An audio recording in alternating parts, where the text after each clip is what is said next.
Di 10K subscriber channel Novel Official, akan adakan giveaway untuk 3 orang pemenang. Jangan lupa untuk selalu komen dan like untuk setiap video. Selamat datang di channel Novel Official. Sebelum mendengarkan novel Perintah Kaisar Naga, jangan lupa like, share, and subscribe. Kalau tidak kuretakkan jantung kalian. Tanpa lama-lama lagi langsung saja kita masuk di cerita novelnya. Selamat mendengarkan bosku. Bab 1161 sampai 1165.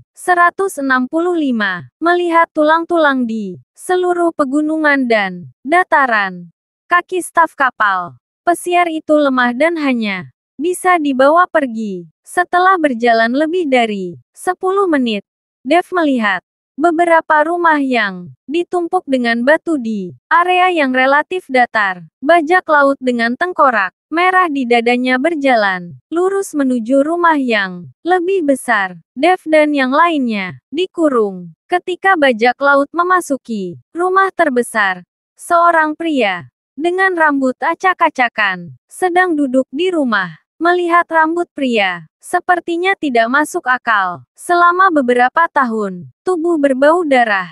Pria ini adalah kepala bajak laut di Pulau Tengkorak, yang disebut Batu. Melihat para perompak masuk, Batu sedikit mengernyit. Bloodhand, mengapa kamu kembali begitu cepat kali ini?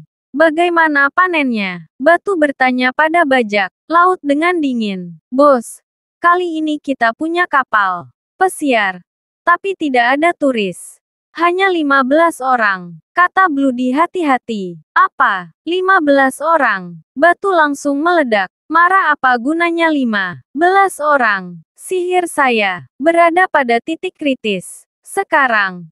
Dan 50 orang diperlukan. Bos, tenang. Saya akan segera membawa seseorang untuk mencarinya. Tangan berdarah gemetar. Ketakutan. Lupakan saja. Aku akan pergi ke laut sendiri dalam 2 hari. Batu melambaikan tangannya. Lalu bertanya, di antara 15 orang ini, apakah ada pejuang? Bloody menggelengkan kepalanya. Tidak.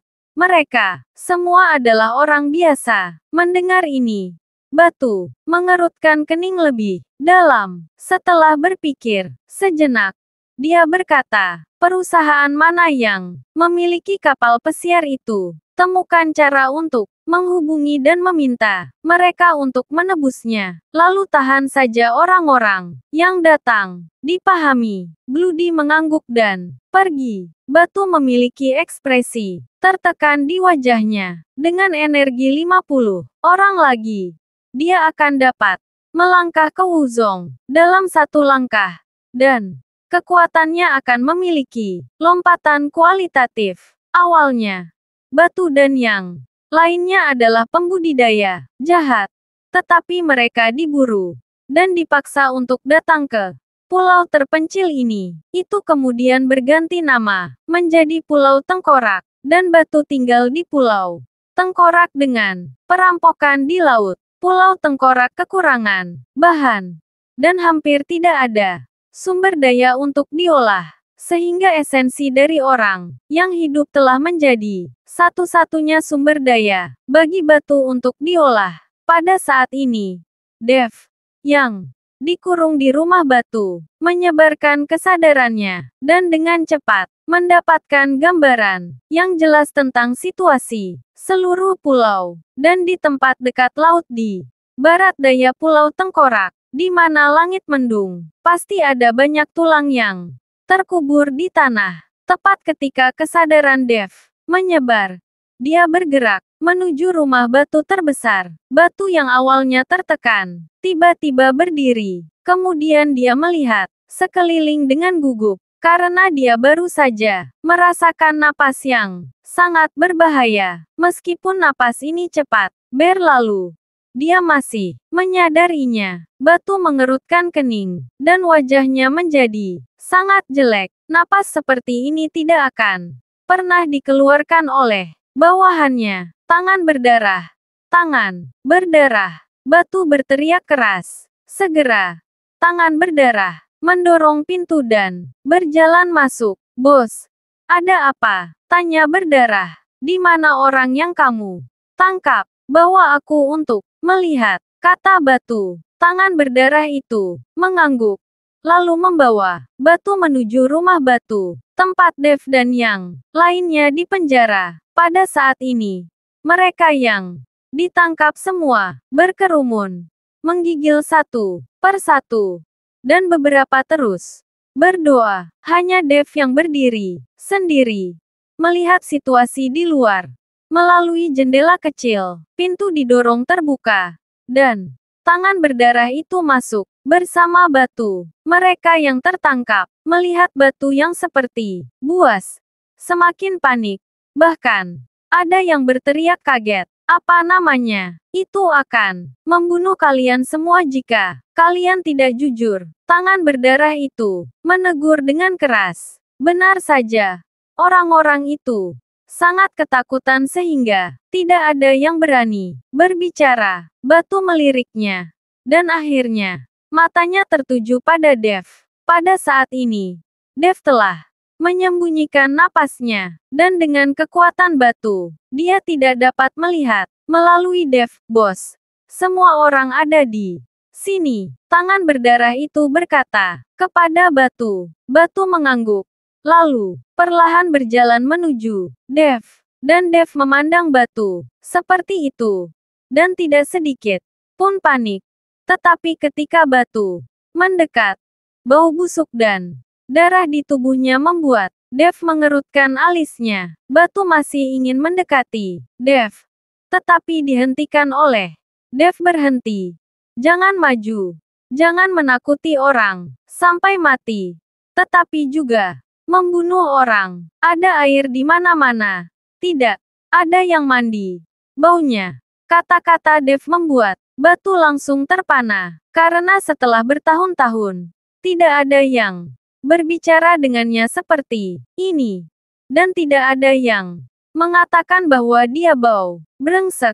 Apa yang kamu bicarakan? Apakah kamu mencari kematian? Tangan berdarah itu menatap, dan kemudian langkah kuat datang ke Dev, siap untuk memberi pelajaran pada Dev.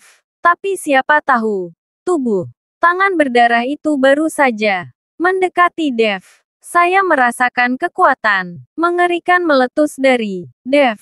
Dev tidak bergerak, dan tubuh berdarah itu langsung terbang keluar. Kemudian dia membanting ke dinding batu dengan kejam dan memuntahkan darah. Perubahan mendadak ini membuat batu seketika tercengang. Bagaimana mengatakan, tangan darah adalah kekuatan puncak Tuan, dan dia akan segera memasuki Tuan Besar. Sekarang dia bahkan tidak menyentuh lawan. Dia langsung tersingkir. Ini juga keterlaluan. Bahkan dalam keadaan puncak Master Agungnya, dia tidak bisa melakukan ini, kecuali dia melangkah ke Wuzong. Mungkinkah orang di depannya adalah Wuzong? Memikirkan dahi batu ini, langsung berkeringat dingin. Di sisi lain, Dev memancarkan cahaya keemasan samar di tubuhnya, dan napas di tubuhnya langsung meroket. Batu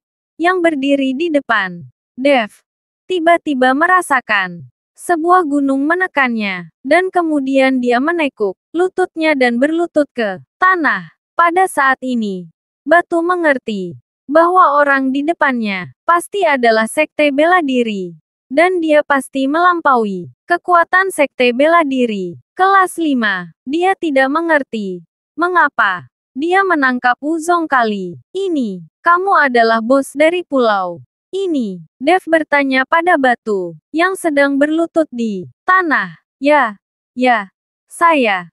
Nama saya Batu. Saya tidak tahu nama orang yang berpangkat tinggi itu. Batu mengangguk lagi dan lagi di depan Dev. Batu tidak berani berpikir. Kesenjangan kekuatan membuatnya tahu bahwa tidak peduli apa yang dia pikirkan, itu sia-sia. Sekarang satu-satunya hal yang bisa dia lakukan adalah patuh. Namaku Dev. Dev berkata dengan ringan. Begitu nama Dev diucapkan, Nabatu duduk di tanah dengan tiupan. Lalu dia menatap Dev dengan ngeri. Kamu Dev. Batu gemetar. Kamu kenal aku, Dev. Agak aneh. Di tempat di mana burung tidak buang air, tidak ada internet. Bagaimana batu ini bisa tahu sendiri? Batu mengangguk. Saya pernah mendengar nama Tuan Chen dan memenggal Guo Wei, Direktur Aliansi Seni Bela Diri Kyoto. Setelah mendengar ini, Dev sedikit terkejut. Dia tidak pernah berpikir bahwa kejadian ini akan berdampak besar, bahkan di tempat di mana burung tidak buang air besar.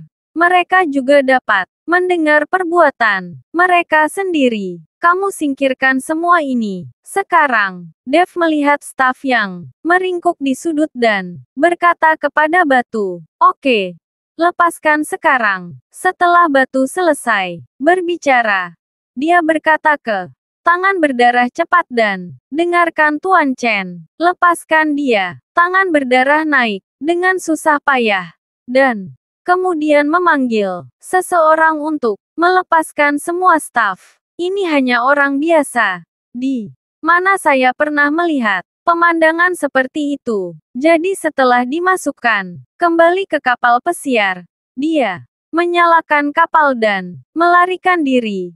Meninggalkan Dev sendirian. Tuan Chen, kami juga bajak laut yang terpaksa tidak berdaya. Saya harap Anda dapat mengangkat tangan dan menyelamatkan hidup kami. Batu memohon pada Dev.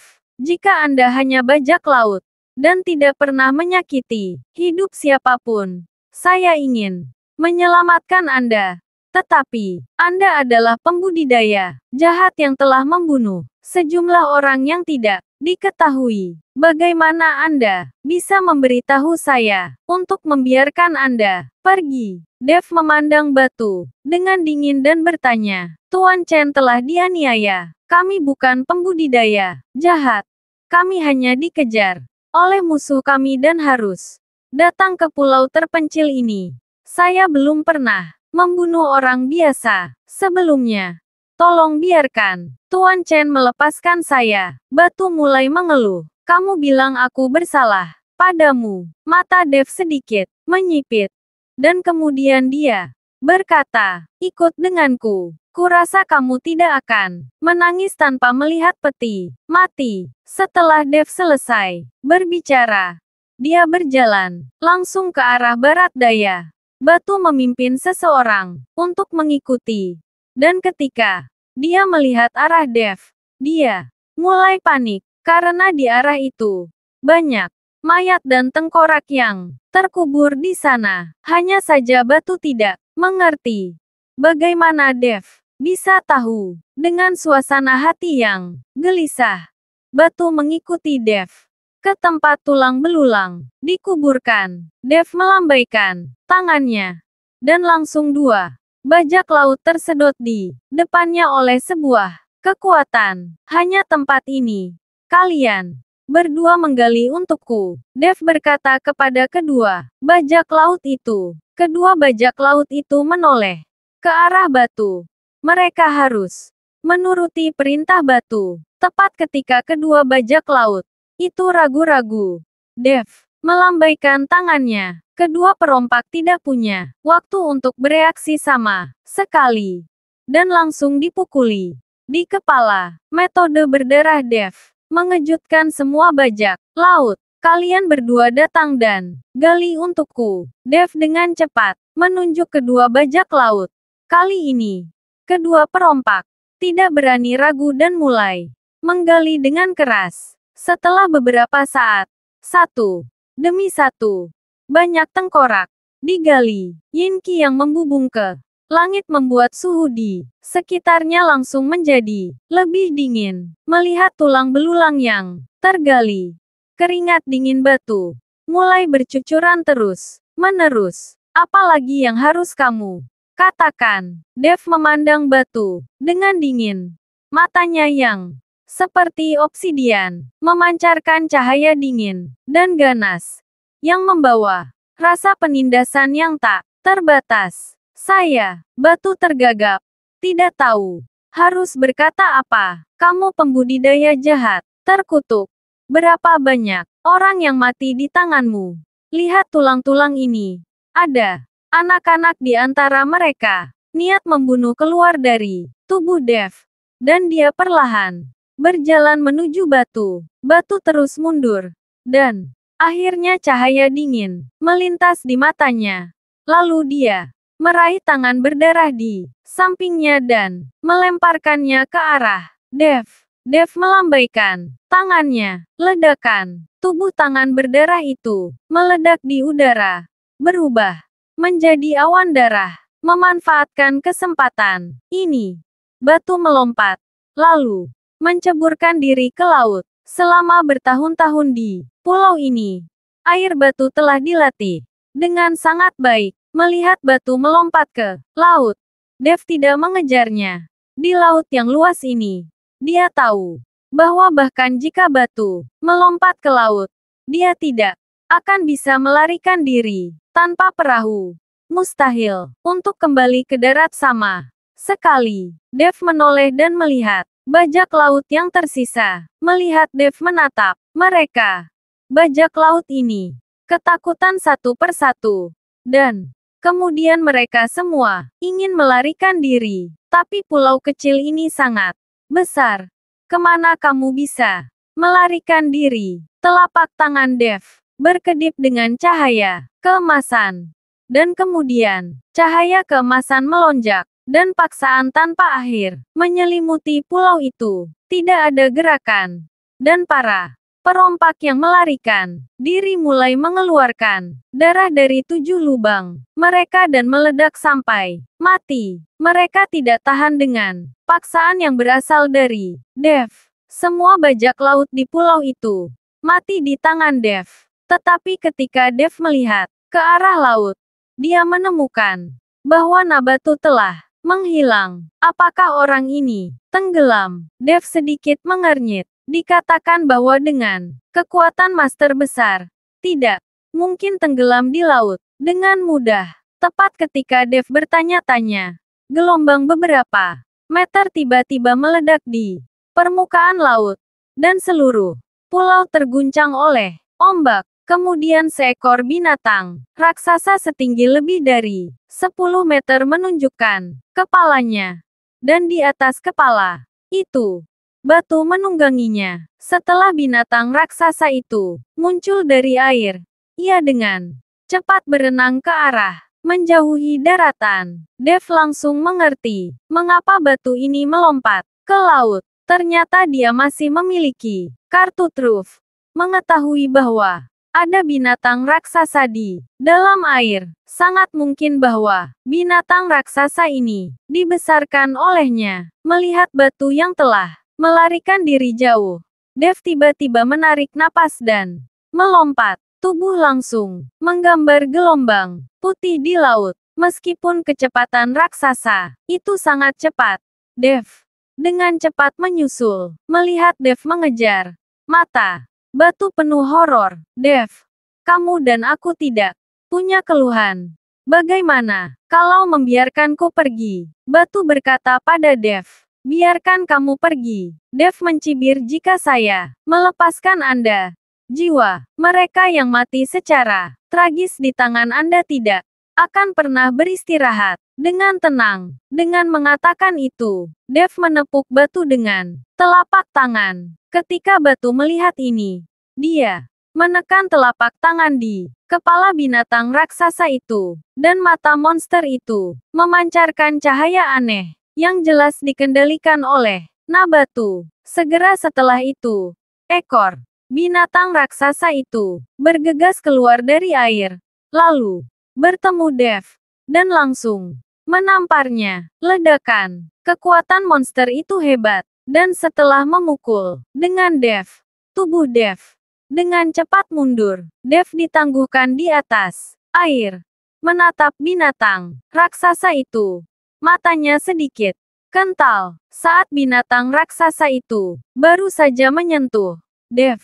tahu bahwa binatang raksasa itu memiliki pil binatang buas, dan kekuatannya sebanding dengan seni bela diri kelas 5. Jika seorang seniman bela diri dengan kekuatan Wuzong peringkat kelima bertarung dengan binatang raksasa ini, dia pasti akan kalah. Lagi pula, dengan peringkat yang sama, kekuatan monster jauh lebih tinggi daripada manusia. Hanya saja monster-monster itu tidak punya pikiran, apalagi skill bertarung. Batu melihat bahwa Dev dipukul mundur oleh monster itu, dan ekspresi paniknya menghilang. Hahaha, Dev, kamu mungkin sangat kuat di darat, tetapi di dalam air, kekuatanmu sangat berkurang. Dan kamu sama sekali bukan tandingan binatang raksasaku. Kamu biarkan aku pergi sekarang, dan aku tidak akan peduli padamu lagi. Kalau tidak, kita akan mengalami situasi saling terluka. Batu hanya ingin melarikan diri. Dia tidak ingin benar-benar melawan Dev. Itu hanya monster kecil. Kamu ingin negosiasi denganku dengan hewan itu. Itu tidak layak sama sekali. Setelah Dev selesai berbicara, dia meraih tangan kanannya ke arah kekosongan. Dan kemudian, pedang pembunuh naga muncul di tangannya. Api yang mengamuk menyala di pedang pembunuh naga, dan seluruh tubuh Dev memancarkan cahaya keemasan.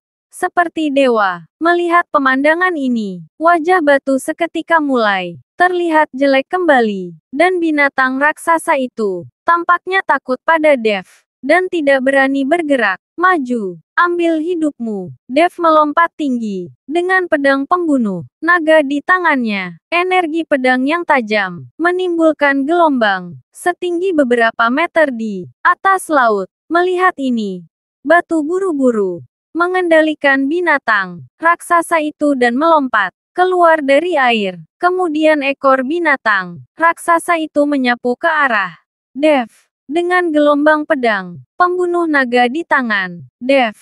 Ekor binatang raksasa itu langsung terputus, dan darah menodai sebagian besar laut. Binatang raksasa itu meratap sebentar, dan tubuhnya jatuh kembali ke permukaan air. Tubuh Batu jatuh dari kepala binatang raksasa itu, dan binatang raksasa itu ingin melarikan diri dari air. Tubuh Dev langsung masuk ke dalam air dari udara, dan pedang pembunuh naga langsung menembus tubuh binatang raksasa itu. Pedang pembunuh naga kemudian menebas tubuh binatang raksasa itu, dan pil binatang sebening kristal melayang di air. Dev membuka tangannya, mengambil pil binatang di tangannya, dan kemudian memasukkannya ke dalam cincin penyimpanan, dan Nabatu melarikan diri ke kejauhan dengan sangat beruntung. Sudut mulut Dev terangkat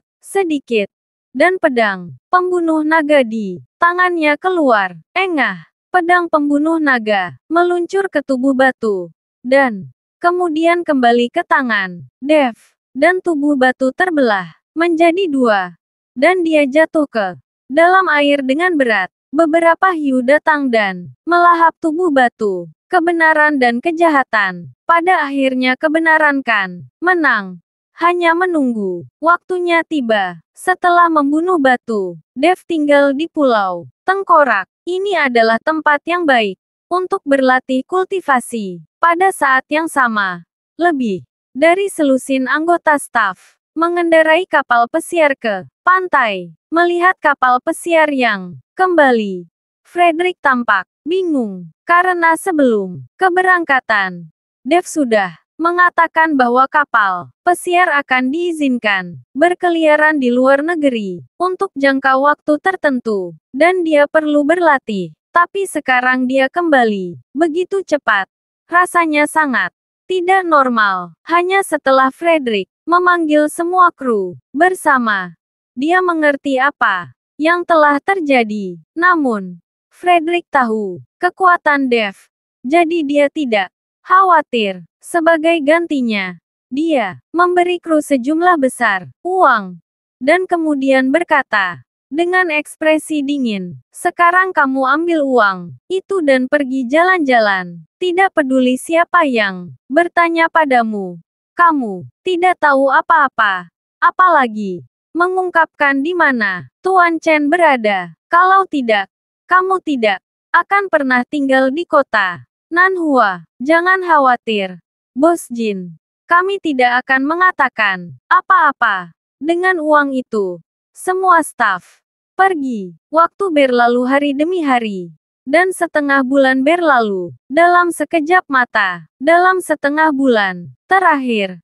Diskusi tentang Dev di forum seni bela diri.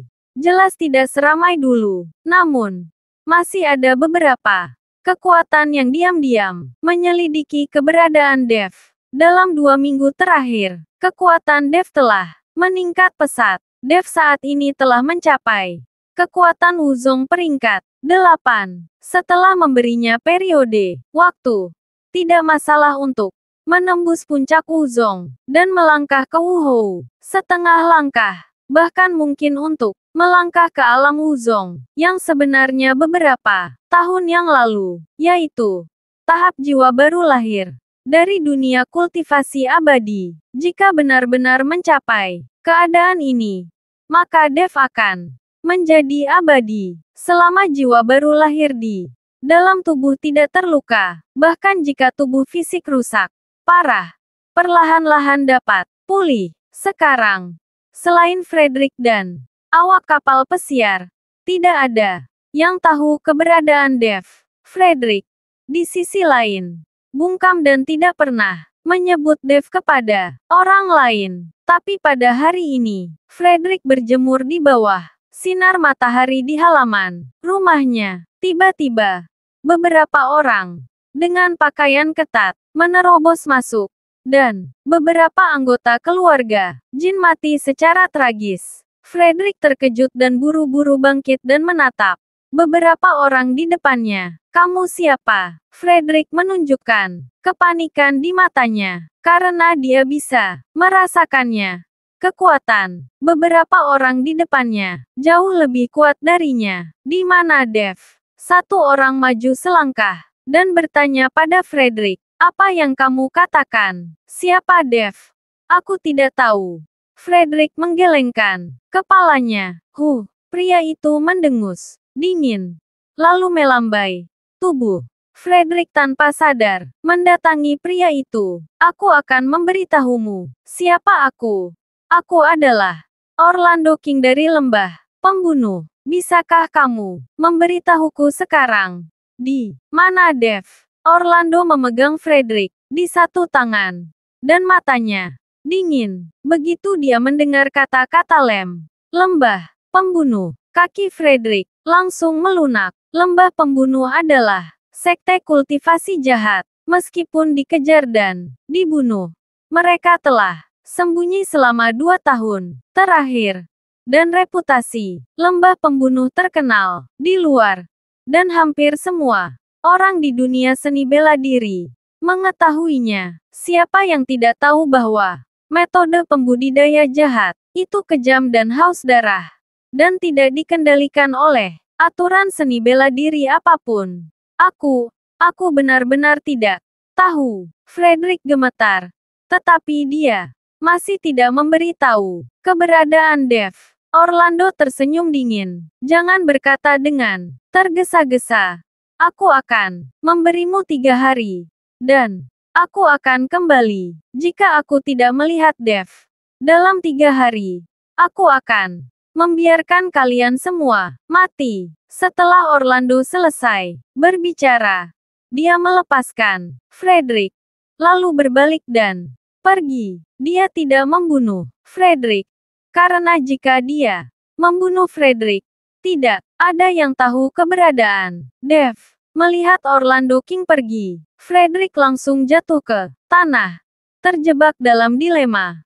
Terima kasih sudah mendengarkan cerita novel Perintah Kaisar Naga. Sampai jumpa di cerita selanjutnya.